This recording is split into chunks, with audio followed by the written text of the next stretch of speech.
اس کے بعد مردے کو لٹائیں، اور یہ اصول یاد رکھیں کہ جس طرح زندہ آدمی کا ستر دیکھنا حرام ہوتا ہے، ایسے ہی مردہ کا ستر دیکھنا بھی حرام ہے۔ لہٰذا اس کا بدن کھولنے سے پہلے ہی اس کے پورے بدن کے اوپر، یعنی ناف کے اوپر سے لے کے گھٹنے کے نیچے تک، یہ حصہ بدن جو ہے مرد کا نہیں دیکھ سکتا اور عورت کا نہیں دیکھ سکتی ہے۔ اس پر ایک موٹی چادر ڈال دی جائے اور پھر اس کے کپڑے اس طرح اتارے جائیں کہ قمیص تو اتار دی، اس کے بعد جو شلوار ہے اس پہ ستر پہ بالکل نظر نہ پڑے اور اس کو اتار دیا جائے۔ اس کے بعد غسل دینے والوں کی کوئی تعداد مقرر نہیں ہے، 3 یا 4 آدمی کافی ہوتے ہیں، ضرورت سے زیادہ بھی اطراف میں نہ کھڑے ہوں، یہ کوئی تماشا نہیں ہے، کم سے کم لوگ ہونے چاہیے لیکن ضرورت کے مطابق، تو 3-4 آدمی کافی ہوتے ہیں۔ اور یہ پہلی حدیث میں آ چکا ہے کہ بیری کے پتوں کو پانی میں جوش دے کر اس پانی سے غسل دیا جائے، تو نیم گرم سا پانی ہو، ایسا کہ جس کو زندہ آدمی آسانی سے برداشت کر سکے، ویسے ہی پانی سے مردہ کو غسل دیا جائے گا۔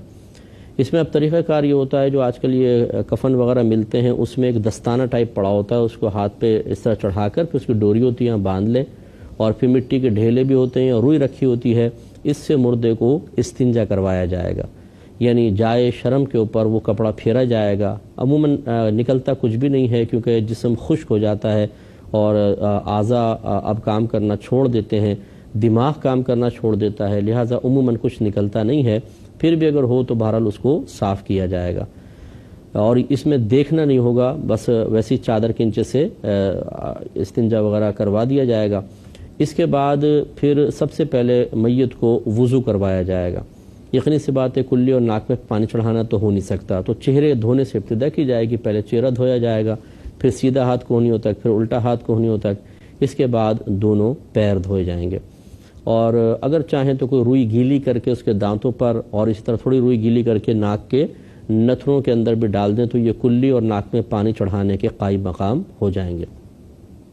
یہ کمپلیٹ کرنے کے بعد اب میت کو الٹی کروٹ لٹائیں۔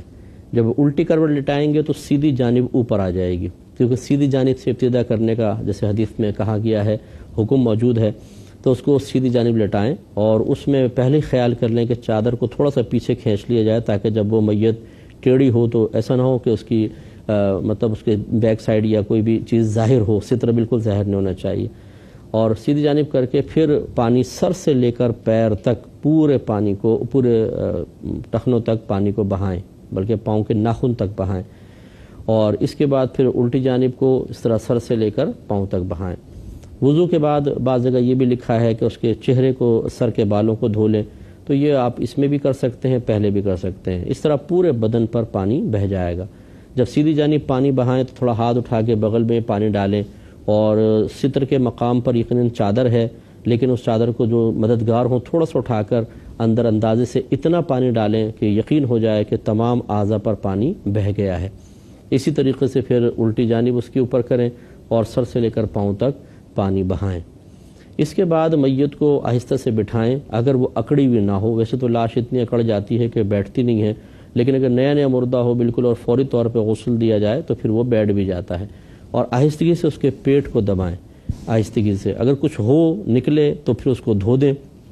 پورے غسل کا اعادہ، پورے غسل کو دوبارہ لوٹانا کوئی لازم نہیں ہے، اور عموماً نکلتا کچھ نہیں ہے، تو سنت پوری کرنے کے لیے اس طرح کر لیں۔ اور اب ایک بار پورے بدن پر، سر کے بالوں سے لے کر پاؤں کے ناخن تک، ایک بار کافور ملا پانی ڈالنا سنت کریمہ ہے، جیسے کہ حدیث میں بھی تھا اور آگے بھی آئے گا۔ اور یہ کافور کی ٹکڑیاں اسی کفن کے ساتھ ہی مل جاتی ہیں، سفید سفید کلر کی ہوتی ہیں، اس کو اچھی طرح ہاتھوں سے پیس کر اسے پانی میں گھول لیں۔ پورا مکس تو نہیں ہوتا، ڈلی ڈلیاں چھوٹی چھوٹی رہ جاتی ہیں، لیکن بہرحال خوشبو بہت اچھی ہو جاتی ہے، اور سر سے لے کر پاؤں تک پھر اس پانی کو ایک دفعہ پورا بہائیں گے، تو یہ بس غسل کمپلیٹ ہو گیا۔ اور اس کے بعد کپڑے وغیرہ سے خشک کر کے اب کفن پہنایا جاتا ہے۔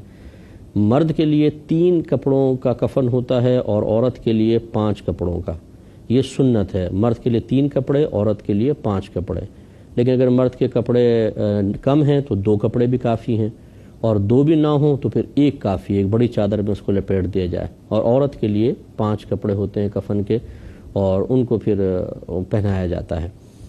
تو یہی بس تمام تھوڑی سی چیزیں ہیں، اور باقی پوری تفصیل تو اب یہاں پر چونکہ میں حدیث سے ذکر کر رہا ہوں، یہ فقہی جو پروگرام ہے اس میں آپ ملاحظہ کرتے رہیں تو انشاءاللہ آپ کو اور مزید تفصیل بھی حاصل ہو جائے گی. دیتے ہیں باب الثیاب البیض للکفن، کفن کے لیے سفید کپڑا، اس کا باب. حضرت عائشہ صدیقہ رضی اللہ تعالی عنہا اس کے راویہ ہیں اور حدیث نمبر ہے 1264. وہ بیان کرتی ہیں کہ رسول اللہ صلی اللہ علیہ وسلم کو 3 سفید سوتی کپڑوں میں کفن دیا گیا جو یمنی سحولی روئی سے بنے ہوئے تھے. اس میں قمیص تھی نہ امامہ تھا، یہ نہ سلا و لباس نہیں تھا نہ امامہ تھا. 3 کپڑوں میں نبی کریم صلی اللہ علیہ وسلم کو کفن دیا جو یمنی ایک سحولی روئی کہلاتی تھی، اس سے تیار کردہ کفن تھا جو سرکار کو دیا گیا. تو یہ میں نے پہلے بھی وضاحت ایک دفعہ کی تھی کہ سفید کفن دینا مستحب ہوتا ہے.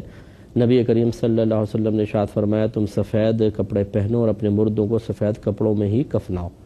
لیکن یہ حکم استحبابی ہے، یعنی ایسا نہیں ہے کہ کوئی واجب ہو، تو لہٰذا کلرفل کپڑے بھی یوز کر سکتے ہیں، اگرچہ ہمارے ہاں اس کا رواج بالکل بھی نہیں ہے. اور جس چیز کا رواج نہ ہو وہ پھر نہ کیا جائے، ورنہ لوگ باتیں کریں گے اور عجیب و غریب پریشانی کا شکار ہو جائیں گے.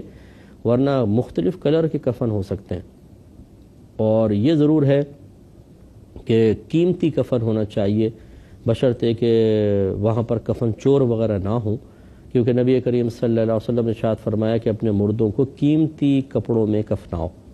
اور ایک روایت میں ہے کہ ایسے علماء نے فرمایا کہ ایسے کپڑوں میں کفنانا چاہیے کہ جیسے وہ عید پر پہنتا تھا، یعنی قیمتی کپڑے.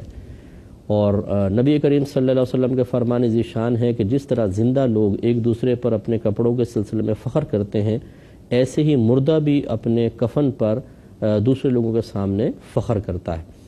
تو اس لیے اچھے کپڑے میں کفن دینا چاہیے. لیکن چونکہ ہم لوگوں کو علم نہیں ہوتا، مسجد پہنچ جاتے ہیں یا کفن کے دکانوں میں پہنچ جاتے ہیں، وہاں پہ وہی لٹھے کا کفن ہوتا ہے، باریک سا پتلا سا، وہی دے دیتے ہیں.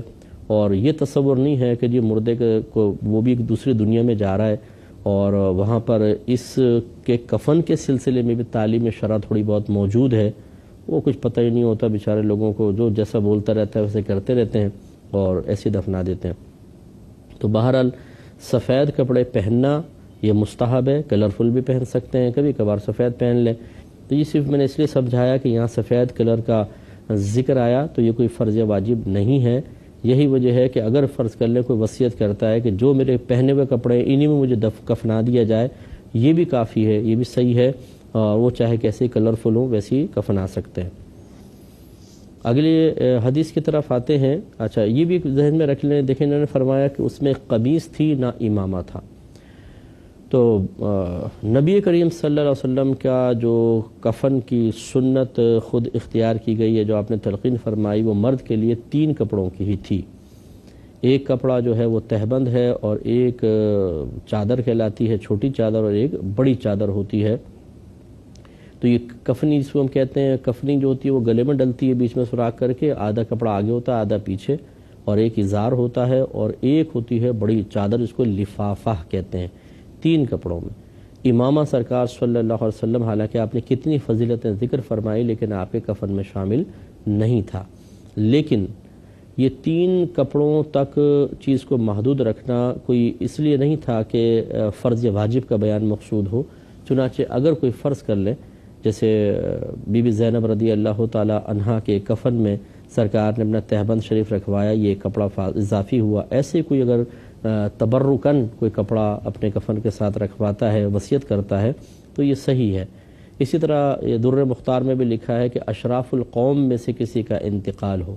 اشراف القوم سے مراد جو بڑے مطلب کوئی متقی پرہیزگار عالم دین ہیں، شیخ ہیں، انہیں اگر امامہ پہنا کر دفنایا جائے تب بھی سی گنجائش نکل سکتی ہے.